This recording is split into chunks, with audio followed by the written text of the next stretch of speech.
What would you do if you were forced to make a terrible choice to save someone you love? Could desperation make you lose everything? In this intense story, follow Austin as she faces a dangerous situation, caught between love, betrayal, and a shocking decision that could change her life forever. Hi, my name is Austin, and I am 21 years old. I live in a small apartment in a big, busy city called Chicago. Life in Chicago is exciting for some people, but for me, it is very hard. I work several small jobs to earn money, but it is not enough. Every month, I have to think about how to pay the rent for my home, pay for food, and take care of my family. I have a younger brother who is very sick.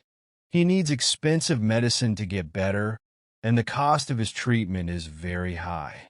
My family depends on me to take care of everything because I am the oldest. Sometimes I feel very tired, but I keep working hard because I love my brother and want him to get better.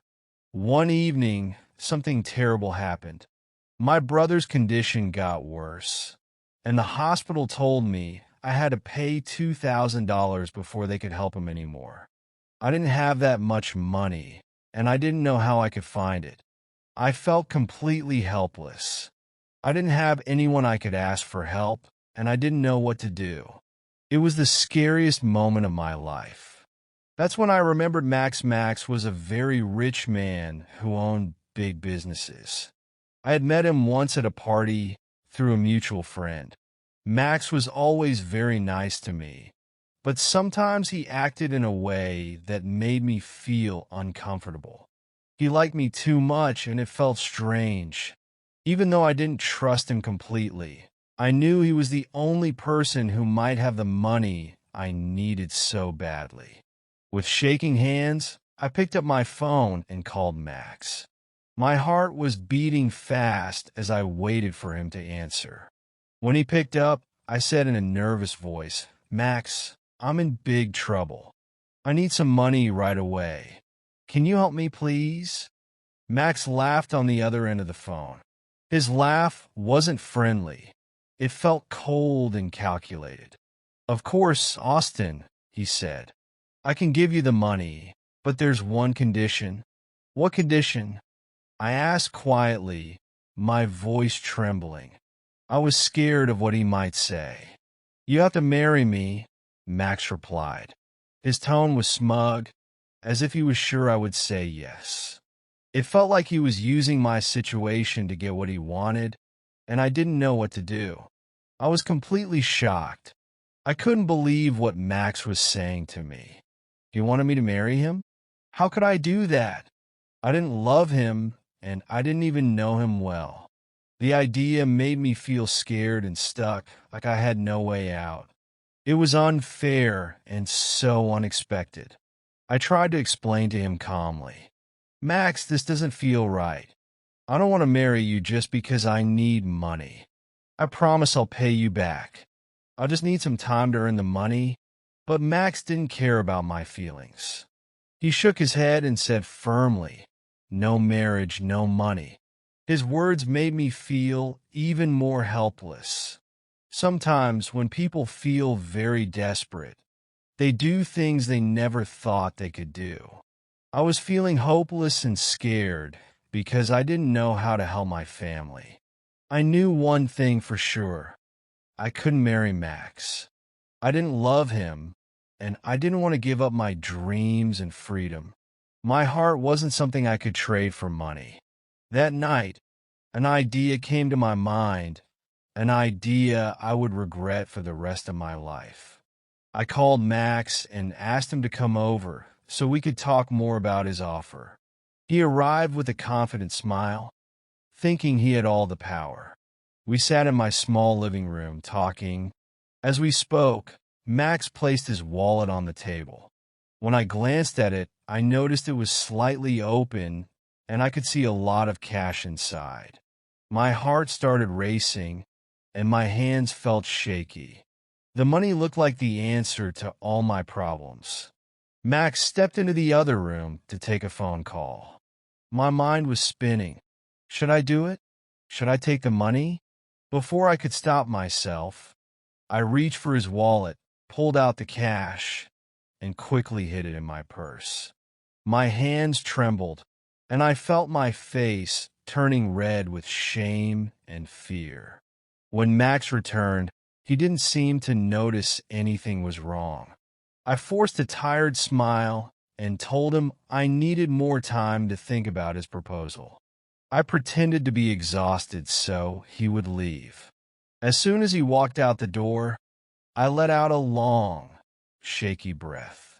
The next morning, I woke up early and rushed to the hospital.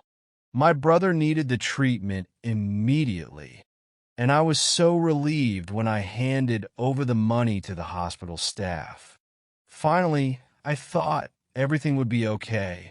My brother would get better, and life would return to normal. But that feeling didn't last long. Later that evening, there was a loud knock on my door. When I opened it, Max was standing there. His face looked serious, and his eyes were cold, almost like he could see right through me. I felt my heart skip a beat. "I know what you did," Austin, Max said. His voice was low but scary, like he was trying to hold back his anger. I felt frozen, like I couldn't move. My throat went dry. What do you mean?" I asked, trying to act like I didn't know anything. Max stepped closer and stared at me. "Don't pretend, Austin. I counted the money in my wallet after leaving your place. Some of it was missing. I also have cameras inside my wallet that recorded everything." Hearing those words made my stomach feel like it was sinking. My heart started pounding. I didn't know what to say. I stood there, speechless and scared. Max's lips curled into a cruel smile. "Now, you have no choice," he said. "You will marry me, or I'll go to the police and tell them what you did." My whole world felt like it was crashing down. I was trapped, and I didn't know how to escape. I felt like I was stuck in a trap, but I knew I couldn't let Max control my life. Even though I was scared, I made a brave decision. I decided to tell the truth to the police before Max could do anything to hurt me. The next morning, I went to the police station. My heart was beating fast, and my hands were shaking. I kept my head down, but I knew I had to be strong. I told the officers everything. How I was desperate to save my brother, how I stole the money from Max, and how sorry I was. The police listened carefully. Instead of yelling at me, they asked me more questions. I was surprised because they seemed to understand why I did it. They promised to help me solve this problem. The officers called Max to the station. When Max came, he was shocked to see me there. The police talked to him about what happened. Max realized that if he took the matter further, it would make him look bad too. He didn't want his reputation ruined, so he agreed to drop the charges. But I still had to pay back the money. It wasn't easy, but I worked really hard to earn it. Even though life was tough, I felt free because I had faced my mistake with honesty and courage. From that day, I understood that making decisions in desperation can lead to mistakes. I promised myself to think carefully, even in tough times. Life didn't become easy right away. I still had to face many challenges, but I worked very hard to support my family. Even though it was difficult, I chose to earn money honestly and never do anything that would make me lose my self-respect or feel ashamed. This taught me to stay strong and believe that I could overcome any problem if I stayed truthful and determined. In this story, we see that mistakes can have serious consequences. Austin made a bad choice by stealing money, and she faced many problems because of it. However, the story teaches us an important lesson. Courage and honesty can help you fix things and make things right again. Even though Austin was scared and in trouble, she decided to tell the truth and face the consequences. By doing this, she was able to free herself from the situation and start over. So, if you ever make a mistake, remember that being brave enough to admit it and being honest can help you find a way to make things better. I hope you enjoyed this exciting and emotional story. If you did, please don't forget to give a like, share it with your friends, leave a comment, and subscribe to English Tone for more amazing and fun stories.